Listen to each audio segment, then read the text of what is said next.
Welcome back, great and amazing leaders. We'll be looking at addition first today.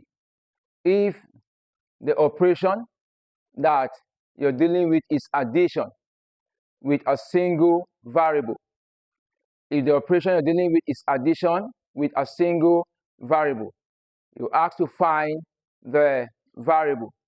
Let's see example. X plus 4 is equal to 6. Find X. Or make X the subject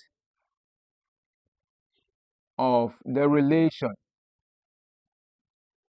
This is how the equation will come. X plus 4 is equal to 6.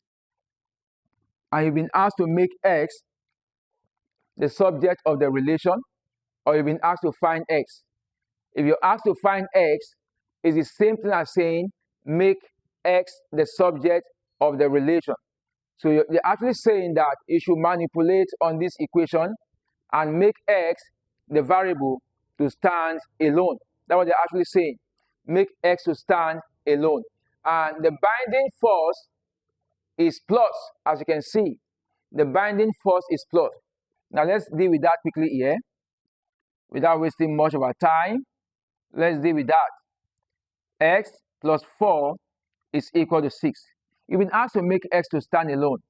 But if you look at that equation carefully, you notice that X is not standing alone.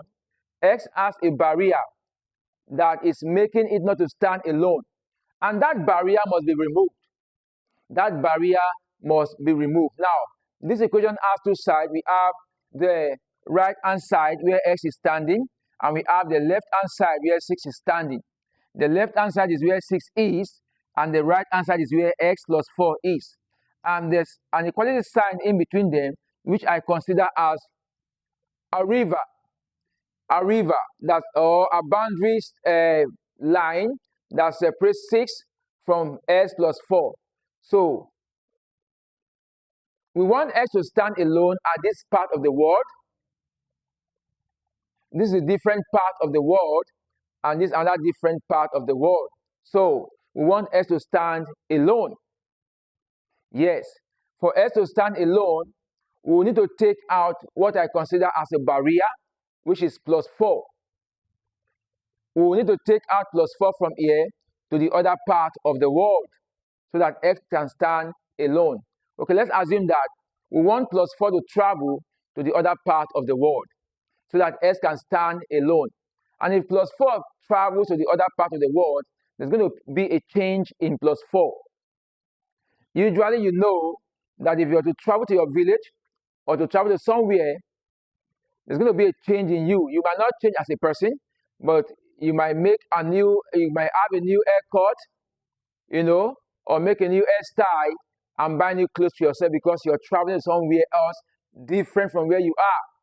So plus 4 is to travel to the other side, or we are taking out plus 4 from this side to the other side. And if that happens, plus 4 will change from plus 4 to minus 4. It is still the 4, but the appearance or the sign has changed. So for X to stand alone, plus 4 will leave to the other side. So we'll be having X is equal to 6 minus 4. Please learn this culture. Do not displace 6 because you feel that 4 is bigger than 6. Whatever number that is leaving this part of the world to where 6 is, that number must not be written before the 6.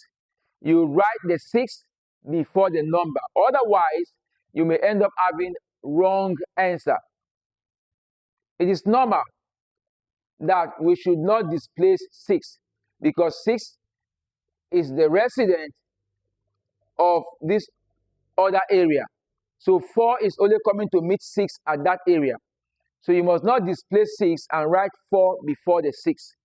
Even if 6 is small and 4 is big, or even if the number here is 6 and the number you're taking from here to where 6 is seems to be bigger, do not displace 6. Allow 6 to be where it is then you write the number after the 6. Otherwise, you're going to have a wrong number. Yes, you're going to have a wrong answer. So please do not display 6. Do not try it at all, because 6 will not be happy with you. It's like saying somebody comes to your house for a visit and you're supposed to sleep on the bed, and the person is telling you, you sleep on the floor, let me sleep on the bed. You will not be happy. So don't make 6 to get angry before 6 will deal with you. So don't display 6. So x will be equal to 6 minus 4. And our answer will be 2. This is the answer. So we've made x to stand alone eventually. So that's the concept applied. Now with that concept, I want you to deal with this. You have y plus t is equal to p, and I said make t the subject of this relation. So we have y plus t is equal to p. We want to make t the subject of the relation. Here it's t and it's plus t. But t has a barrier, which is y or plus y. T has a barrier, which is y or plus y. So we need to take this barrier, we need to take it out from here to the other part of the word so that t can stand alone. Since it is plus y, if it must leave to the other part of the word, it will change to minus y. It will change to minus y. And I said you must not displace the letter or variable or the number that is at the other part of the word. Let it be where it is before you write the other one you're taking to that area. So I'm going to have plus t is equal to p. Since it's plus y, becomes minus y. So our t is equal to p minus y. Here is the final answer. We've been able to make t the subject of the relation. So here is the answer. It's as simple as ABC. Just try to see that you respect science and try to apply the science the way you've been taught in your basic mathematical concepts or principles. Yes, you must try to apply them, and you must not displace numbers or letters. Try to work with that carefully. You arrive at the answer. So these are we deal with issues that have to do with plus or addition as the binding force that exists or operation that exists in the equation or relation. See you in our next other class.